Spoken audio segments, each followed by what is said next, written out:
السلام عليكم ورحمة الله تعالى وبركاته. معكم التفالي محمد. هذا الوليد هذا سميتو عبد الإله المراكشي.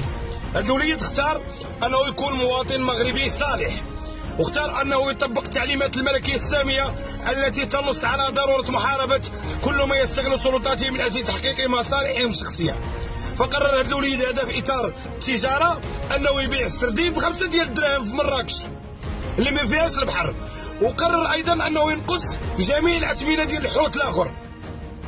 فبطبيعه الحال الشناقه والسماسريه والمضاربين واصحاب الاحتكار ما عجبهمش الحال في المغرب كامل، فقرروا انه يخوضوا واحد الحرب ضد هذا الوليد هذا، ومشاو تيهدوا اصحاب المارشيات سواء في مراكش والمديرين ديال المارشيات في مراكش وفي المدن القريبه من مراكش باش ما يعطيوش الولد الحوت. وسمعتو تيقول ان حتى المدير ديال مراكش ما بغاش يعطيه الوراق ديال الحوت. اسمعني يا ولدي عبد الاله باش نجيك من الاخر.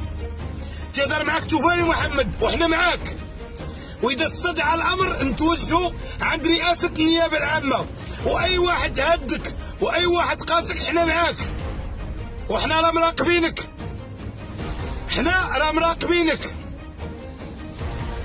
فسيروا قلبوا له على شي مونتيف، او لا سيروا جيبوا شي كاميو ولا شي رموك دهزوه.